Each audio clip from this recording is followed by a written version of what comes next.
Let's go. You're listening to Making Data Simple, where we make the world of data effortless, relevant, and yes, even fun. Podcast listeners, welcome to Making Data Simple. You're back. Thank you. As always, we're going to have some fun today. Today, my guest is Mindy Weinstein, who is a PhD. She's a leading expert in digital marketing and has been named one of the top women in the industry globally. She's the founder of the digital marketing firm Market MindShift. She's trained thousands of professionals from organizations of all sizes, including Facebook, the Weather Channel, and the World Fuel Service. She has a PhD in general psychology with an emphasis in technology. That's an interesting combo, by the way. I'd like to hear about that. Marketing instructor at Grand Canyon University and the University of Denver, as well as a program leader for the Wharton School and Columbia Business School. And if that's not enough, she has a recent book, The Power of Scarcity, which explores the psychological effects of scarcity marketing and shows businesses how they can leverage scarcity to influence customer decisions. Intimidation sets in. That's awesome. Welcome to our humble little show here, Dr. Weinstein. I appreciate it. Thank you for being here. Thank you so much for having me. Yeah, that's a mouthful that that she just went through, but I'm so happy to be here today. Well, I only got to a part of it. We could have went even further. Tell us about your experience. You have, as we've already established, a lengthy resume. And as you're telling us about your experience, where did the intersection of psychology and marketing begin? I'm interested in that. Oh, great question. So, all those things that you just mentioned, at the heart of it, I'm a marketer. That's what I've done for decades. That's what I studied in school, in undergrad back in the day. And really, to be a good marketer, in my opinion, is you have to truly understand what drives people, which gets into psychology. What's going through their minds, what are their motivations, what do we know about their needs and their wants? And so I always had an interest in psychology. And so when I went, to further my education, thought, well, I've already studied marketing as a degree. I've already got my MBA.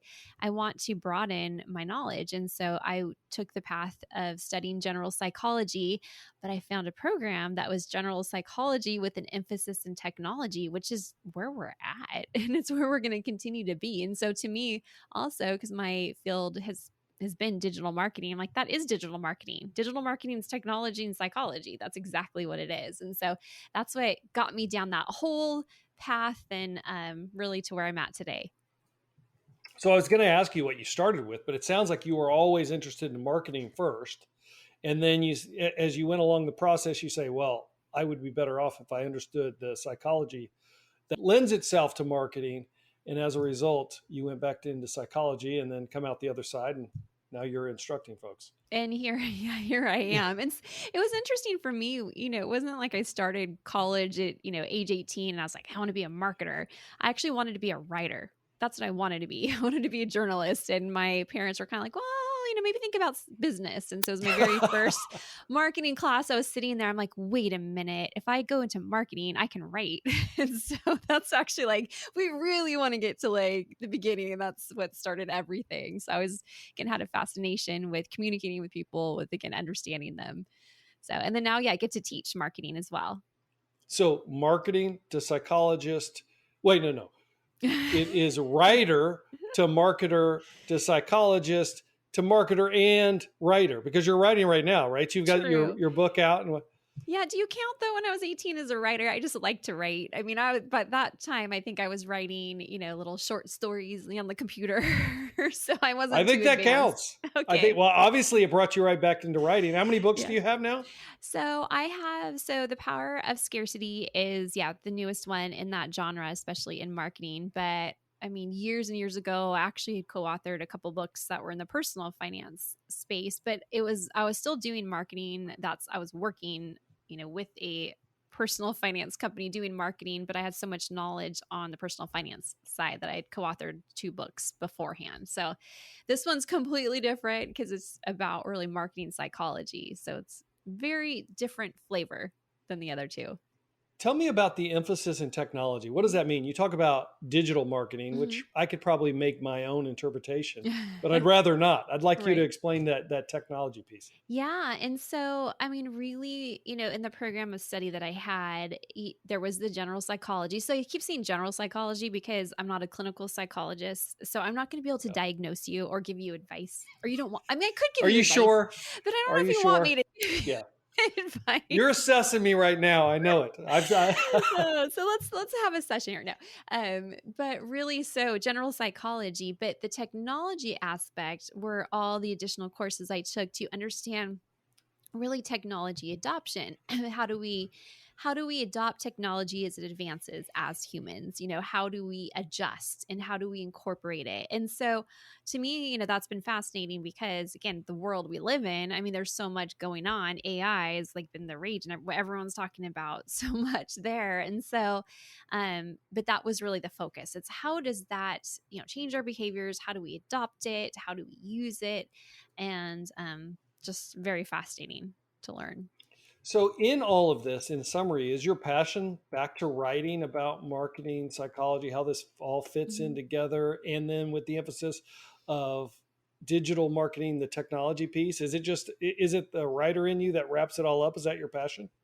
To me, it all goes together. So I know from Yeah. the outside, people are sometimes wondering, like, how, like, but to me, it all goes together because at the end of the day, we're trying to reach humans. So, at the end of the day, no matter what we're doing, even data, I love data, but there's human beings on the other side. And so, which means psychology, which again, in our modern age, we have so much technology involved. So, it does wrap all together. And then the scarcity piece is still psychology, and it's how do we word things. And so, yes, I would say, I guess I could have just said yes to your question. Just No, realized that's all right. That's good. to just Well, repeat what you just said. Like, wait, you just said that. Yes. So you're the answer well, is you're yes. also you're also an academic and an educator and instructor too, right? In all this, where does that fit in? Yeah. And actually, as we are doing this podcast, I had stepped out of one class and we'll have another class here soon. No, for me, I love teaching. So I teach at Grand Canyon University full time on campus. And I mean, I've got 200 students this semester. So for me, it's imparting the knowledge that, Oh. From the academic side and what I've gained to all these young future marketers. And so it's a blast. And do you do webinars and the workshops and the conferences? Are they separate to your instruction or Yes. your okay? Yes. And So you so I still have to answer that question. So I teach full time, but I have my marketing business where I do all of those things, so that's where the book comes into play and the speaking and all of those right, fun things. and also in what 2019 you were named the top one of the top women One of the in top digital, women. Yeah. yeah, in Women. digital Right. marketing Yes. globally. Yes. Yes. So that was really an honor. It was really fun. So there was a few of us that were named the top women in the industry. And so, yeah, definitely an honor because there's so many great minds out there. Who named you one of the top women in digital Yeah. marketing? So Serpstat was one of the big companies. And so they did this big vote and all of this stuff. And that's a big digital marketing software platform. And Right. so that's really where that came in. So what was the criteria? Could I ask? You know, so I believe, okay, this is so bad because it wasn't that long ago, but I believe a lot of it was what we contribute to the industry. And so contributing our knowledge and our expertise. And also, that was a lot of it. And, what we were doing in our digital marketing practices ourselves. And so I've been speaking at conferences for years. And so that's always been a big thing. And to me, that's the passion that also goes with school and teaching is that I feel like if I know how to do something, I would love to teach you how to do it too. And so there was a lot of that I've been doing over the years. And so I think that played a huge role in that nomination that I had. So now you're on to, let's jump into it. Okay. Now you're on to the power of scarcity. Look, I've stood in line before to receive a new product. And, whether it's toilet paper or COVID or otherwise, I kind of get scarcity. But is that your sweet spot? Is that kind of where you're coming in? Is that why you wrote about it? And what is scarcity marketing? Yeah. Okay. So let me just give you the very, very brief like reason why I studied scarcity. So when I was working on my PhD, part of that is you do a dissertation, which means you do your own research, and it's a process. And so for me, I was already interested again in what motivates people. And so I thought, well, I want to focus on that for my dissertation. So as I started digging into all the different influence factors, I realized pretty quickly that scarcity is one of the strongest, because when you look at scarcity, it's something that's actually innate in us. Our brains are hardwired a certain way where we don't want to face scarcity. And so we try to overcome it. And what's interesting, and this is based on research, is that our brain can't differentiate between something that's essential to survival and scarcity and, oh, that restaurant's booked, or I didn't get the latest, Nike drop, or, I was just reading an article about people cutting up their Uggs because they want the new style and they keep selling out. But our brain still focuses and does the same things. So I decided that's something I want to study. And so I spent, years doing my own research, just diving into the topic. I'd finished my program. And then when COVID hit and watching toilet paper of all things, I just remember sitting back and turning to my husband going, I am watching my research play out out there in the wild. And I just thought, this information needs to be out there, because there's so much academically that we know about scarcity. But from a business perspective, most of us just think of scarcity of, the email that we get that says, flash sale or running out or low in stock. And we're like, oh, well, we know what that is, but it's a lot more than that. So really, to define scarcity, the simple definition, it's any type of unavailability or restriction. What makes it complex is that it's not just what we think. In those examples I gave you, most likely you have made decisions based on scarcity and you didn't even realize it. And part of that comes into play because there are 4 different types of scarcity. So we think we understand them all, but we really don't. And so that's what really got me onto this whole route and studying it, and just been fascinated by it. Could you have just named the book FOMO? Because FOMO is real, right? FOMO is real. It is. Actually, I have a chapter in there that's FOMO. I mean, that's what it is, because that is a huge driver of scarcity. And that also goes back to how our brains are wired. And it's primal, is that we don't want to experience loss. So FOMO is, what we use in, commerce and buzzwords, but really it's actually called loss aversion.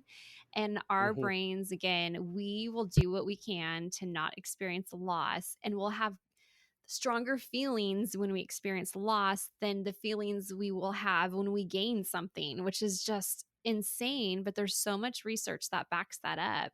And so that's where scarcity comes in. We don't want to miss out. And sometimes, I'm just going to throw one example for anyone who's like a little skeptical, saying, well, I still don't fall for scarcity. So I'm going to throw an example that almost all of us have done at some point. If you've ever been at the grocery store and you needed, let's say, a bag of coffee. So we're going to go with that because I drink a lot of coffee. So you went because you needed a bag of coffee. You were almost out. You show up at the store and your favorite brand of coffee is on sale. Where it has the sales price, right underneath it says limit 3, meaning you can only buy 3 at that price. You know what you're going to do? You only came for 1 bag, but you're going to buy 3. Right? We've all been there. And that is even scarcity, and it's still FOMO, because your brain is thinking, oh, if I don't buy it now, I will miss out on this price in the future. And it's still scarcity because it's a restriction that was put in place and you do it. So I like to throw that one out there for any of my skeptics, that we've all at least done that, and that's still scarcity. You kind of hit on me there, because like I do it for allocated bourbon. This is a bad admission, but if I walk into the liquor store, I just collect bourbons, and if it says limit, I usually don't buy all 3, but I'll buy 1. And sometimes I get home and I'm like, why did I buy that? I don't even know that that's good bourbon, but it said it was limit, so I had to be allocated, right? Same theory, loss aversion. Oh, I got it. I'll do another brief example. So for me telling you things here, I don't want anyone to think that I don't fall for scarcity still. And I think that's what makes it so powerful. I study it, I use it, I write about it, and I'll still just completely fall for it. So I think it was Total Wine. I was at Total Wine and I was trying to pick out white wine for sangria that we were going to make. And so, it's overwhelming. There's so many different choices, but there was one that had a very low price, but it had a little sticker on it that says best value. And I picked it up, but I was skeptical. And I do drink inexpensive wine, so I'm not a wine snob.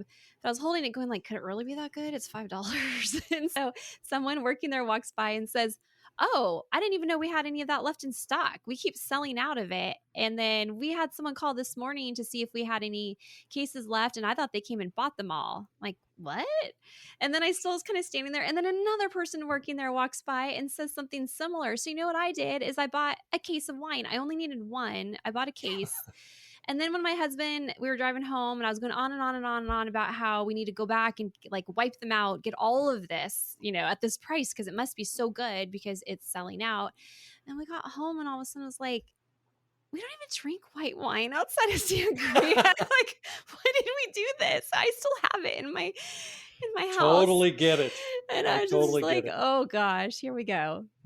I totally get it. I have to admit, I am a wine and bourbon snob. And I went out to Napa recently, and I was drinking, some expensive wines. And the driver comes back into the vehicle because he sees us drinking these expensive wines. He said, "I got one for you."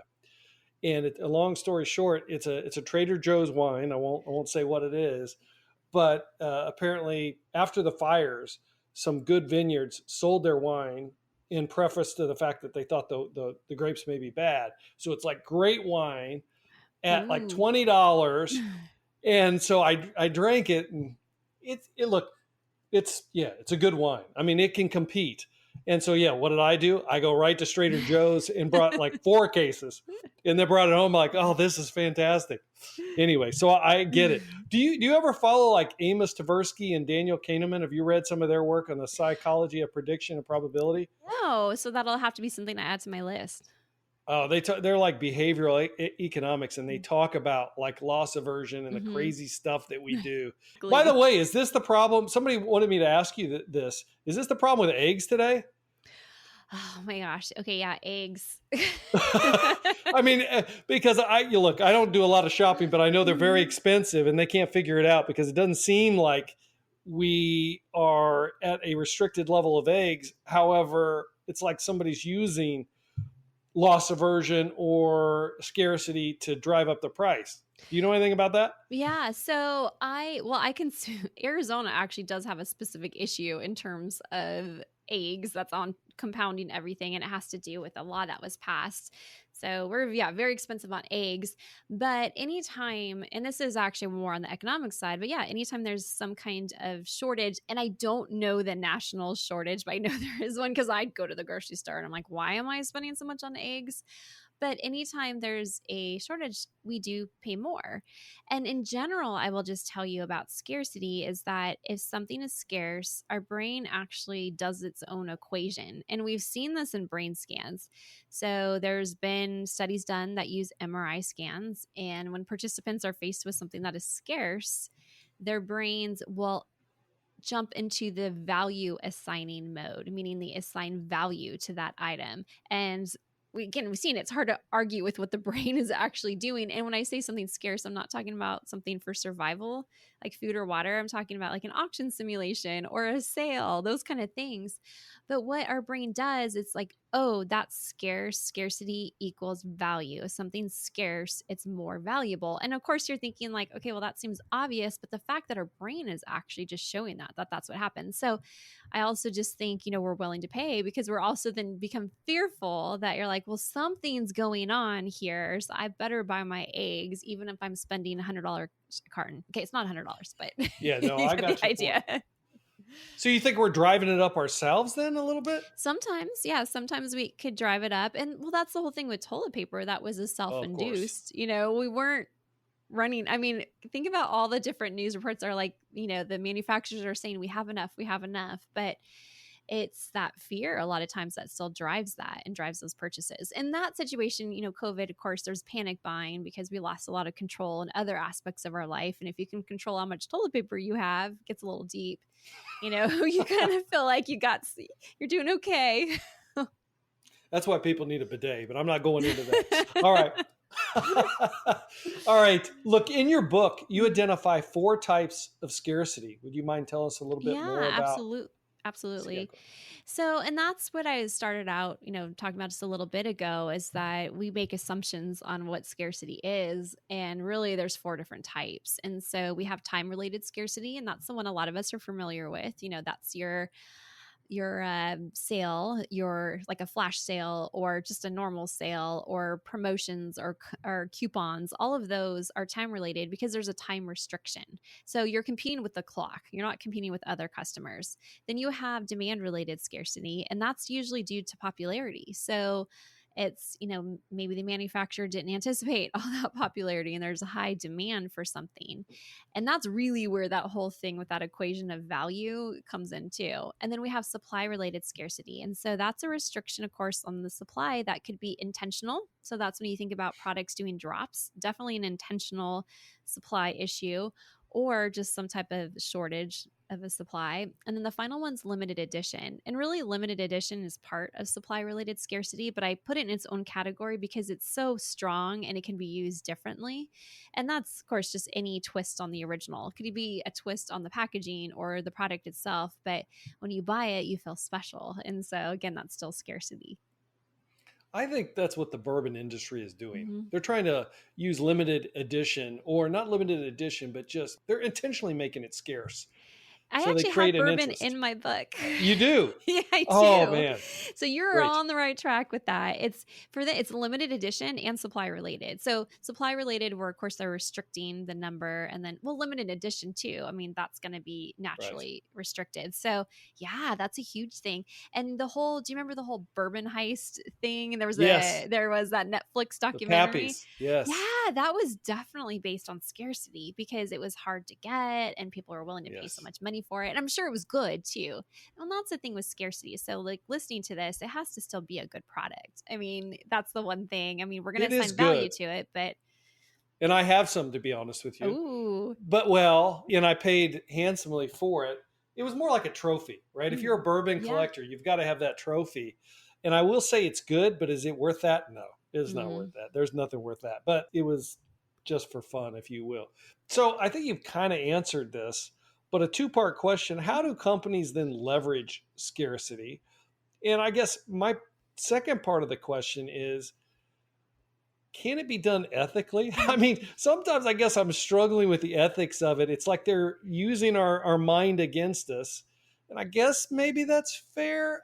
I don't know, but I don't know. I wanted to get your thoughts on that. Yeah, no, that's a fair question. So, and I'll answer them really both kind of at the same time. So, what I like about scarcity and the principle itself is that from a business perspective, it's not necessarily something that costs you a lot of money to implement, that it's like this big campaign and you're doing all these things. It's just how you word things. So for example, let's say you have a website and there's a product on there or even a service bundle, marking that as most popular or bestseller, that actually then notates demand related scarcity. So it also allows customers to take a mental shortcut of if they're not sure what to do, you just gave them a shortcut. And our brains are tired. They really like shortcuts. And so that happens. And that's actually something I had interviewed the founder of 1-800-Flowers, and he talks about they do that on their site because he goes, you go on there and there's so many different arrangements you can choose that it's overwhelming for people. So we'll actually just add like most popular on there to just kind of help people make that decision. So from that aspect, to me, that's perfectly ethical and it's accurate. So if you know something's that way, if you restocked an item, doing an email or just notating this has been restocked, again, that's being honest, but it's having people aware that this was out of stock before. But there's some other ones a little bit more in the area where you probably wouldn't think of it as scarcity, but even McDonald's, when they do their limited time offerings, even like the Shamrock Shake, that's actually is time related scarcity because it's a limited time product, but that's not designed for manipulation. That's more designed for excitement. It's close to St. Patrick's Day. We have the shake. People get excited about it. So that was something fascinating even during the whole process as I was researching for my book. I'd already done all this academic research and my own studies, but then talking to different executives and different people who were using it, I realized there's this whole other side where scarcity can create excitement, just like an example I gave you. It can create community. So there's a lot of companies that have exclusive groups, members, depending on what level you're at. That's actually still scarcity because it's being exclusive. People want to be part of something. And so that's an ethical way to incorporate scarcity, and it has that community side of things. Then there's just also the idea of creating that loyalty. If you are keeping people informed that, we are having this event, we do naturally only have this amount of seats, letting people know when you're close to running out, which I know there's always mixed feelings when I say that, of like those emails, 5 seats left, but you would also be really mad if you went to just finally book it and you're like, oh, there's no seats and they didn't say anything. And so those are, to me, ethical ways. Now, where it gets into that really gray or shady area is when, something isn't really out of stock and you're saying it's out of stock, or you're manipulating things, like constantly changing the quantities, just to try to manipulate people and saying things that are untrue, because then that's artificial scarcity. And really where we're at today, online reputation is a huge, huge thing. People can find out. So they know. And then if you're saying that something's exclusive, like an exclusive, membership to something, but it's always crowded and there's so many people, well, obviously you've kind of been misled in a way. So to me, there's enough ways that you can do it ethically, and you're probably already have instances of scarcity in your business. You're just not highlighting it. That makes sense. I do see like stores around here that are constantly closing. Oh yeah. I mean, so it's not a secret. Yeah. So it must work. They always have a closing, huge deals. I guess it must work. I mean, I kind of look at it, roll my eyes, but again, like I say, so they have it indefinitely. Actually, they pull it down occasionally, but it's back up again. And the store didn't close, so I don't know what the hell's going on. I know. I see those too. We actually have a couple. There's a rug store by us that's been, I think, going out of business for the last few years. So yeah, I know you're talking. I bet I know which one it is. I think it's the same store. Might be, right. But it does. Yeah. I mean, that stuff does happen, but we do get wiser as consumers. And, some people, maybe they needed a rug anyway, and they're like, that's fine, I'm going to go and it must be on sale. But, we are savvy as well. So even all the things I told you about the brain, it doesn't mean that we're zombies and we're just going to make purchases. It's just how our brain's wired. And it's just, we have to just like stop sometimes. And I'm not totally flipping to the other side with consumers, like just stop sometimes and think of like, why am I making these decisions? So everybody could do that. So that's, again, going back to using scarcity and more of a creative way or an informative way for your business is a much better way to go. Why are we wired that way? Does it go back to hunters and gatherers? It really does. Yeah. Yeah, our ancestors. And so when you think about our ancestors, they were always fighting for resources. Things were limited. So shelter, food, water. And so our brains just became hardwired that way. And then when you look back at the different empires over the years and the rise and fall, most of them had control of resources. And so they could create scarcity, scarcity for food, those kind of things. And so that's just the way that we are. And as I mentioned, our brain just can't differentiate the fact that like, oh, I'm so hyper-focused on getting this item versus like hyper-focused on getting food to survive to the next day. Hey, podcast listeners, Al here. I'm going to split this podcast into 2 parts. We'll listen to Mindy Weinstein again next week, where she's going to talk about customer advice in terms of how to avoid scarcity as a tactic, companies that are using scarcity, technology and marketing. She's also going to go into AI and chat GPT in academics.